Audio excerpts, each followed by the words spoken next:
Mathematics 9th class chapter number 1 matrices and determinants exercise 1.1। सबसे पहले बात कर लेते हैं मैट्रिसेस की। Matrix plural matrices is a combination of rows and columns in which data present in the form of numbers symbols and expressions. कि जो matrices ये एक बड़ी कन्फ्यूजन है, इसको मैट्रिक्स कहें या मैट्रिसेस कहें। तो यहाँ पे मैंने आपकी कन्फ्यूजन दूर कर दी है। जब सिंगल होगा तो ये मैट्रिक्स होगा, सिंगल होगा तो ये मैट्रिक्स होगा।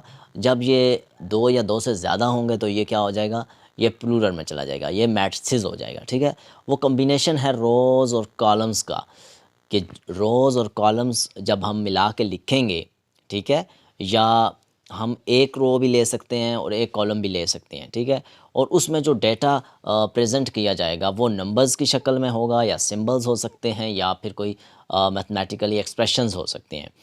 A data always inside square brackets and each matrix assign a capital letter like A, B and C etc.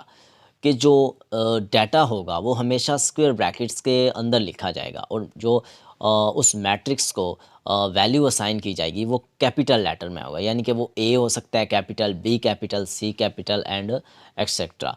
तो चलें इसको थोड़ा सा बीइंग प्रैक्टिकली समझ लेते हैं। सबसे पहले यहाँ पे हम ए लिख देते हैं, capital A is equal to, इसके अंदर कोई भी डाटा लिख देते हैं 4। ठीक हो गया। अब ये जो ब्रैकेट्स हैं ये स्क्वायर ब्रैकेट्स हैं। ठीक है, इसको स्क्वायर ब्रैकेट्स कहते हैं कि ये एक कंप्लीट जो है हमारे पास, ये एक कंप्लीट मैट्रिक्स है। ठीक है, अब इसको जो शो किया गया है वो स्क्वायर ब्रैकेट से शो किया गया है, और इसको कैपिटल लेटर से डिनोट, इसको असाइन एक कैपिटल वैल्यू की गई है, कैपिटल लेटर असाइन किया गया है इसको कैपिटल ए, और इसके जो अंदर डेटा है वो क्या है, वो न्यूमेरिक है। ठीक है, तो यहाँ पे अब बात समझ लेते हैं कि रो क्या होती हैं और कॉलम्स क्या होते हैं। Row is the horizontal way of entries, कि रो जो होती हैं वो हॉरिजेंटल वे ऑफ एंट्रीज हैं। हॉरिजेंटल लाइंस होती है x axis and y axis पे जो सीधी जा रही होती है, उसको कहते हैं हॉरिजेंटल लाइंस। अब हॉरिजेंटल लाइन की शक्ल में जैसे डेटा कैसे होता है, अब वो ऐसे होता है कि इसको सी इज़ इक्वल टू 6 हो गया, 7 हो गया, 8 हो गया। इस तरह का जो डाटा होगा वो कौन सी शक्ल में होगा, वो रोज़ की शक्ल में होगा। ठीक है, इसको अब ये एक रो है, ठीक है, इसको एक रो, ये यहाँ पे 1 रो है। तो चलें इसको थोड़ा सा ऊपर कर लेते हैं ताकि आपको बेहतर तरीके से समझ आ सके। अब बात कर लेते हैं कॉलम्स की। Column is a vertical way of entries.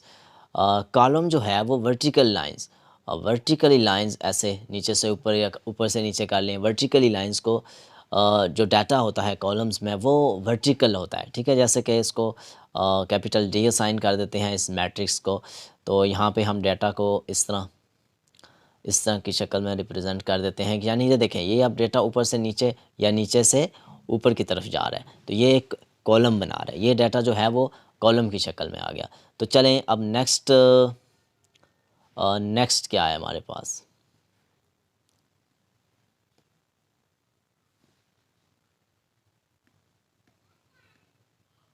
ये ऑर्डर ऑफ अ मैट्रिक्स। अब बात कर लेते हैं ऑर्डर ऑफ अ मैट्रिक्स की, कि ऑर्डर ऑफ अ मैट्रिक्स क्या चीज़ होती है।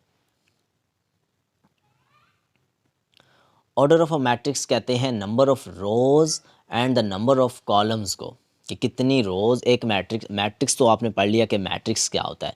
अब एक मैट्रिक्स में कितनी रोज़ हैं और कितने कॉलम्स हैं। ठीक है, चलें इसको एक फार्मूले से समझ लेते हैं। Order of a matrix is equal to rose by column. तो इसको प्रैक्टिकली करके देख लेते हैं कि ये क्या चीज़ है।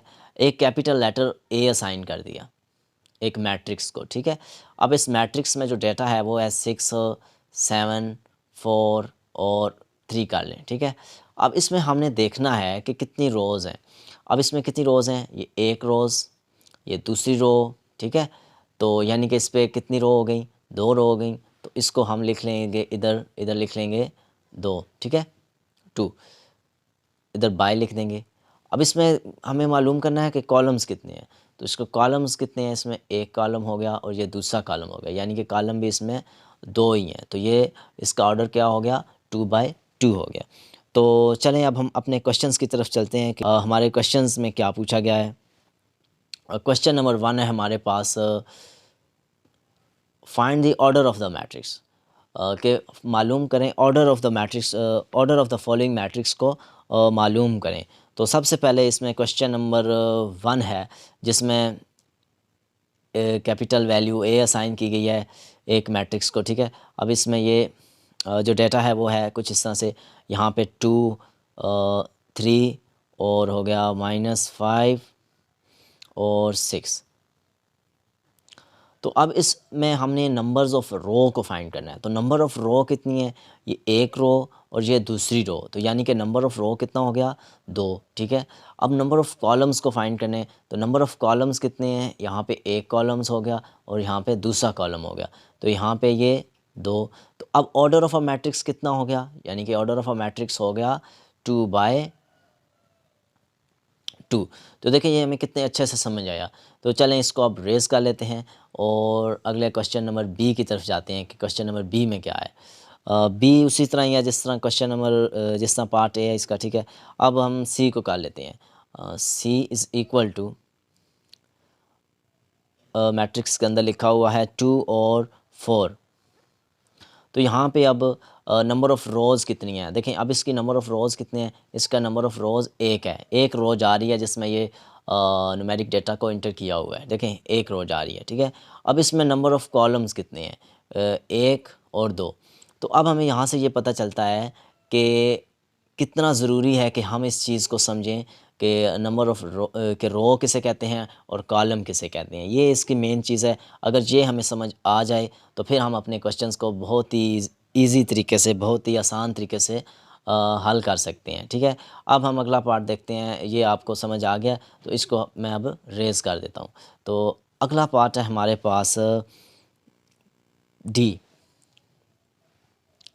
अब डी में हमें क्या डेटा गिवन है, डी में हमें देखें ये वर्टिकल वे में, वर्टिकल जैसे एक सीधी स्ट्रेट लाइन है, इस तरह का डेटा हमारे पास मौजूद है।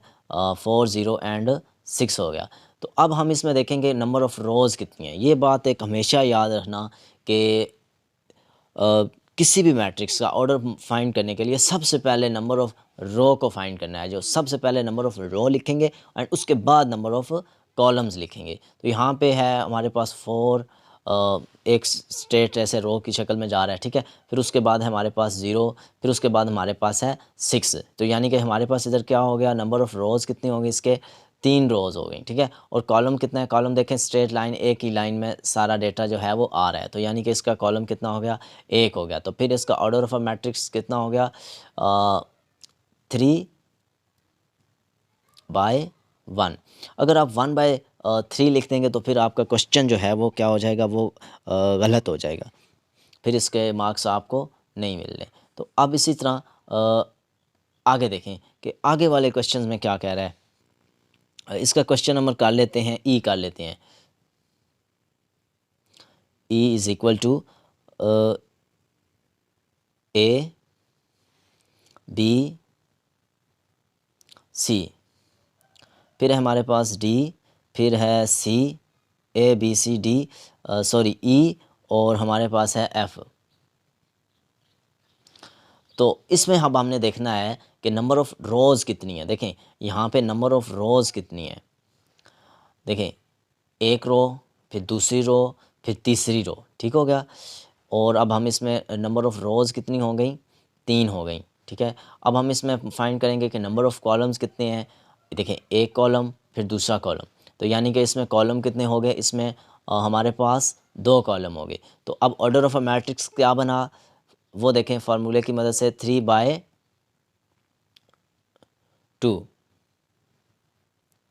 3/2 इसका इस मैट्रिक्स का ऑर्डर बन गया, कि यानी कि इसमें 3 रोज़ हैं और इसमें 2 हमारे पास कॉलम्स हैं। चलें इसको यहाँ तक रेज़ कर देते हैं। अगला क्वेश्चन देख लेते हैं कि अगले क्वेश्चन में क्या कह रहा है। अगला क्वेश्चन है, देखें एफ़। ये अक्सर ऐसा क्वेश्चन है कि एमसीक्यूज़ वगैरह में आ जाता है, फिर स्टूडेंट जो हैं इससे परेशान होते हैं। यहाँ पे लिखा हुआ है 2, अब ये देखें इसमें कितनी रोज़ हैं,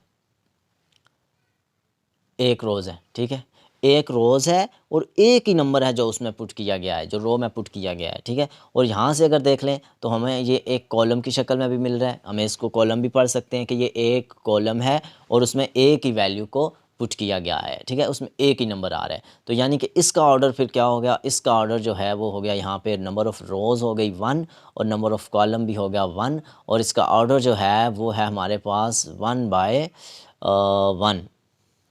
तो इसका ऑर्डर भी हमारे पास 1/1 हो गया। तो यहाँ से ये भी समझ आ गया हमें कि ये कैसे होगा। अब हम इसको भी यहाँ से रेज़ कर देते हैं और फिर हम अगले क्वेश्चन की तरफ जाते हैं कि अगले क्वेश्चन में हमें क्या कह रहा है। अगला क्वेश्चन है हमारे पास जी, वो आप अपनी बुक पे देख सकते हैं कि इसमें 3 रोज़ हैं और 3 कॉलम्स हैं, ठीक है। अब इसमें भी कितने ऑर्डर इसका क्या बनेगा, 3/3 बनेगा। और क्वेश्चन नंबर एच देखें। अब क्वेश्चन नंबर एच अगर आप अपनी बुक पे देखें तो उसमें भी हमारे पास 2 रोज़ हैं और 2 ही हमारे पास सॉरी, इसमें 2 रोज़ हैं। ये मैं करवा देता हूँ आपको। Question number H is equal to 2 1, फिर है हमारे पास 3 0 4 और 6।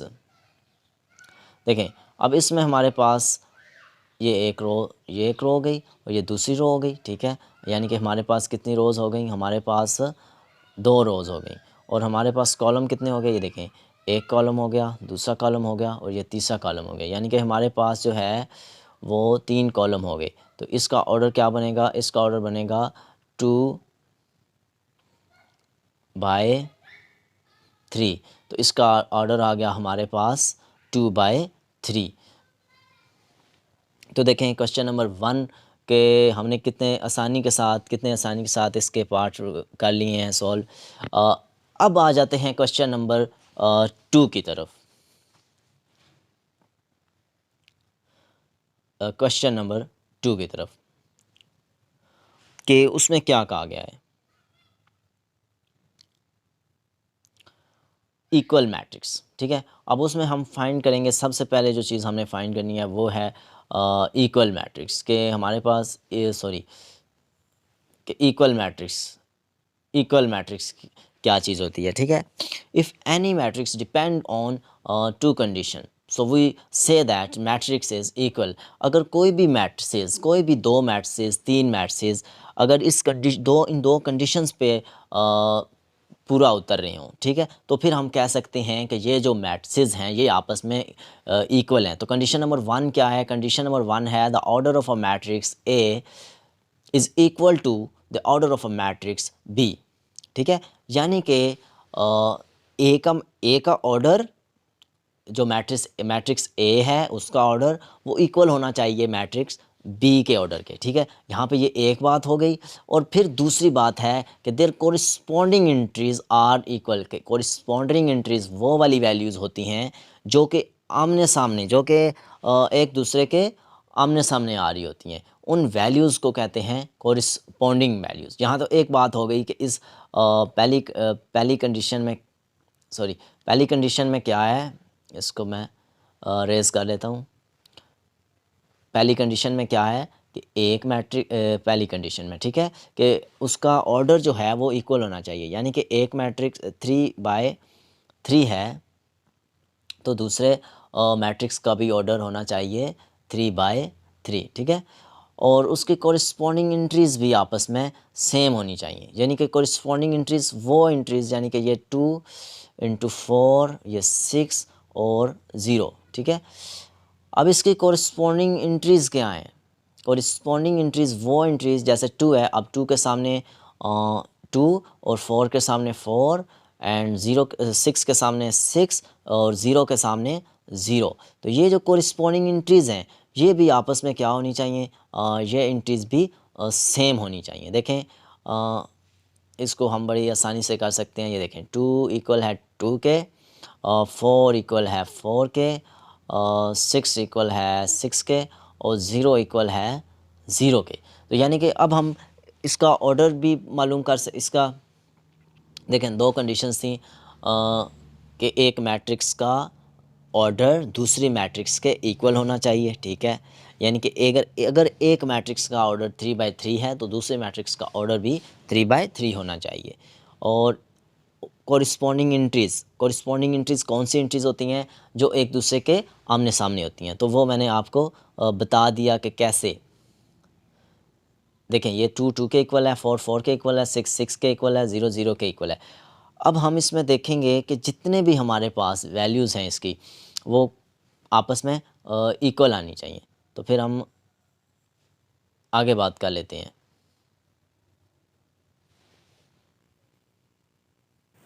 इसी तरह अब हम क्वेश्चन नंबर 2 को देख सकते हैं। Which of the following matrices are equal, के अब इसमें बताएंगे कौन से मैट्रिसेस ऐसे हैं जो कि आपस में इक्वल हैं।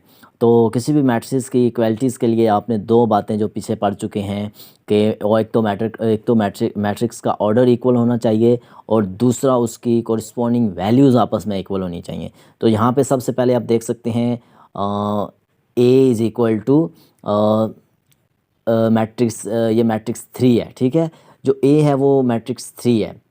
तो अब इसके इक्वल वाला मैट्रिक्स हमने देखना है कि कौन सा इनमें से कौन सा मैट्रिक्स ऐसा है कि जो कि बिल्कुल वो दो कंडीशन इस पे अप्लाई करे। तो सबसे पहले देख लेते हैं बी, यहाँ पे 3 है, यहाँ पे 5 है। तो हमारी बात यहाँ से ही गलत हो गई कि इसमें तो इसका तो ऑर्डर ही ठीक नहीं है। इसका तो ऑर्डर बनता है ना 1/1, ठीक है। और इसका ऑर्डर है 1/2, यानी कि इसमें एक रो है और दो कॉलम है, ठीक है। इसको नहीं देखेंगे। अब यहाँ पे आ जाते हैं, सी को देख लेते हैं। सी को सी इज़ इक्वल टू 5-2, यानी कि ये ऐसा मैट्रिक्स है, ये अभी सोल्व हो रहा है। अगर यहाँ से आप देखेंगे तो ये आपको इसके इक्वल नहीं लगेगा, ठीक है। बट जब इस मैट्रिक्स को आप प्रैक्टिकली ज़रा सॉल्व करेंगे तो आपको बेहतर तरीके से समझ आएगी। तो यहाँ अब हम इसको प्रैक्टिकली करके देख लेते हैं कि ये कैसे आपस में इक्वल है। तो ये देखें, ये मैंने प्रैक्टिकली किया हुआ है। देखें, यहाँ पे है ए जो मैट्रिक्स है वो 3 है, ठीक है। और सी जो है वो 5-2 है। अब 5 में से जब 2 को माइनस करेंगे तो हमारे पास जो सी मैट्रिक्स है वो आ जाएगा 3। तो यानी कि अब ये हम कह सकते हैं कि ये मैट्रिक्स का ऑर्डर भी सेम है और ये मैट्रिक्स भी आपस में इक्वल हैं, ठीक है। ये देखें, इसका ऑर्डर क्या है 1/1, इसका ऑर्डर क्या है 1/1, और इसकी करस्पॉन्डिंग वैल्यू, इसकी टोटल वैल्यू भी एक है और इसकी करस्पॉन्डिंग जो इसकी करस्पॉन्डिंग वैल्यू है वो भी सेम है। तो ये अब मैट्रिक्स जो है A matrix is equal to B matrix. जो ए मैट्रिक्स है हमारा वो इक्वल है हमारे बी मैट्रिक्स के, ठीक है। तो इसी तरह अब हम मज़ीद देख लेते हैं कि कौन सा मैट्रिक्स इसके इक्वल है। अब बी मैट्रिक्स को देख लेते हैं कि कोई ऐसा मैट्रिक्स है जो बी मैट्रिक्स के इक्वल आए। तो उसको देखने के लिए हम देखेंगे ये वाला, ये दो तो इसके इक्वल नहीं है। अब डी वाला, अब यहाँ से जो स्टूडेंट मिस्टेक्स करते हैं वो ये है कि यहाँ देखते हैं कि ऑर्डर सेम है, वैल्यूज़ मतलब वैल्यू भी सेम ही नज़र आ रही है, बट कोरिस्पॉन्डिंग वैल्यूज़ को हमने देखना है। कोरिस्पॉन्डिंग का मतलब मैं बार बार बता रहा हूँ कि 3 अगर है ना यहाँ पे, तो यहाँ पे भी 3 होना चाहिए, ठीक है। यानी इस मैट्रिक्स की फ़र्स्ट वैल्यू 3 है तो इस मैट्रिक्स की फ़र्स्ट वैल्यू भी 3 होनी चाहिए, बट ये 3 नहीं है तो ये मैट्रिक्स आपस में इक्वल नहीं है। यहाँ से बात ख़त्म। अब देख लेते हैं, अब ये तो ऑर्डर ही ठीक इसके कॉरस्पॉन्डिंग नहीं है, ठीक है। ये भी नहीं है। अब ये देख लेते हैं, ये भी नहीं है। अब ये देखें 4-6, यहाँ पे 2/2 का ऑर्डर बन रहा है, ये भी नहीं है। अब ये हाँ, ये हो सकता है कि ये 3 है और ये 3+2 है। तो इसको ज़रा प्रैक्टिकली करके देख लेते हैं कि ये कैसे होता है। तो इसको प्रैक्टिकली ज़रा मैंने यहाँ पे किया हुआ है कि बी जो मैट्रिक्स है वो ए मैट्रिक्स के कैसे इक्वल है। देखें, सबसे पहले यहाँ पे देखें, जो बी मैट्रिक्स है, जो बी मैट्रिक्स है ये बी इज़ इक्वल टू 3 और 5। ये आई देखें, I3 और 2+3, यानी कि आई जो मैट्रिक्स है ये अभी सॉल्व हो रहा है, ये अभी फुल सॉल्व नहीं हुआ, ये सॉल्व हो रहा है। जब ये सॉल्व होगा तो देखें ये किस कंडीशन में आ गया, 2+3 इज़ इक्वल टू 5। तो अब इस मैट्रिक्स का ऑर्डर भी सेम है, 1/2 का इसका ऑर्डर है और इसकी कॉरस्पॉन्डिंग वैल्यू देखें, ये देखें 3 कॉरस्पॉन्डिंग आ रहा है ये 3 के, और ये 5 जो है ये उसकी दूसरी वैल्यू है मैट्रिक्स की, वो भी 5 के इक्वल आ रही है। तो यहाँ पे ये देखें ये मैट्रिक्स जो है ये भी इक्वल है आपस में, ठीक हो गया। अब हम आ जाते हैं नीचे, सॉरी ऊपर। अब हम ऊपर से देख लेते हैं कि कौन सा मैट्रिक्स इक्वल है। तो यहाँ पे देखें 5 डी के कोई भी मैट्रिक्स इक्वल नहीं है, ई पे आ जाते हैं। यहाँ पे है 4 0 6 और 2, 4 0 6 और 2। तो देखें यहाँ पे ये 4 0 6 और 2 और जे पे आ जाते हैं। तो इसको यानी कि ई एच और जे को अब हम ज़रा प्रैक्टिकली करके देखते हैं कि ये कैसे आपस में इक्वल आते हैं। तो इसको भी मैंने प्रैक्टिकल किया हुआ है, इसका भी प्रैक्टिकल देख लें।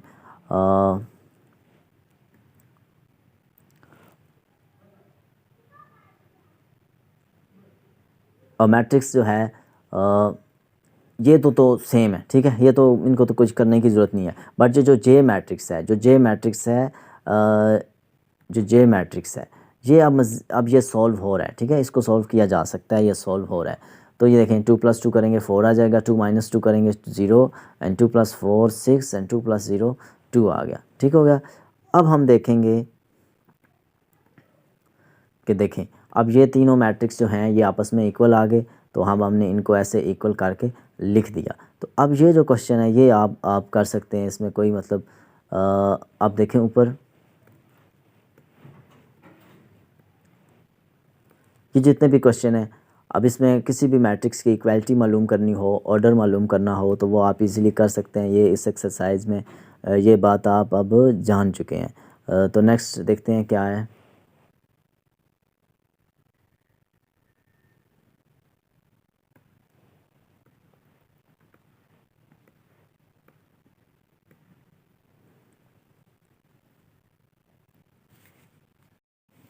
क्वेश्चन नंबर 3 देखें, find the value of a B c and d, ठीक है। अब इसमें वैल्यू फाइंड करनी है, ये दो मैट्रिक्स दिए हुए हैं, ठीक है। अब इसमें देखें कॉरिस्पॉन्डिंग रखने हैं हमने, देखें ए + सी को कॉरिस्पॉन्डिंग रखा 0 के, a + 2 b को कॉरिस्पॉन्डिंग -7 के, और इस तरह इन दोनों को भी कॉरिस्पॉन्डिंग रख के हमने इक्वेशंस बना दी, ठीक है। अब इक्वेशन बनाने के बाद क्या करना है, इक्वेशन बनाने तक तो आपको समझ आ गई। अब इक्वेशन बनाने के बाद हमने वैल्यू को फाइंड करना है। देखें a + c = 0। अब इस इक्वेशन को अगर सॉल्व करेंगे तो हमारे पास ये -c आ जाएगा, तो अब हम इसको सॉल्व नहीं करते। इसी तरह a + 2b को भी नहीं सॉल्व करते, क्योंकि इसमें भी दो अननाउन वैल्यू हैं। अब c - 1 = 3, इक्वेशन नंबर जो 3 है इसको सॉल्व करते हैं। क्यों सॉल्व करते हैं, क्योंकि यहाँ पे सिर्फ एक नंबर की वैल्यू चाहिए, c - 1। अब c - 1 = 3, तो c = 3 + 1। ये जो -1 है ये उस तरफ, सॉरी, ये जो -1 है ये उस तरफ जाएगा, तो ये +1 हो जाएगा, और ये c की वैल्यू -4 आ गई। और उसके बाद नीचे देखें अब इक्वेशन 1 को देख लें, a + c = 0, a = -c, a = -4, क्योंकि हमने इसकी जगह वैल्यू पुट कर दी। तो अब a + 2b = -7, तो a की वैल्यू पुट की -4 + 2b = -7, और 2b = -7 -4 उस तरफ गया तो +4 हो गया, -7 + 4 = -3, तो b = -3, और ये 2 मल्टीप्लाई हो रहा है तो यहाँ आके डिवाइड हो जाएगा। जब जब भी कोई चीज़ मल्टीप्लाई हो रही होती है इक्वल के दूसरी तरफ जाके डिवाइड हो जाती है। ये बड़ी एक बात है कि इसको याद रखिएगा। अब इक्वेशन लास्ट वाली 4d - 6 = 2d। अब 4d, अब ये 2d उस तरफ आया तो ये -2d हो गया, ये माइनस का 6 था ये इस तरफ गया तो ये प्लस का 6 हो गया। अब ये 2d = 6, अब d =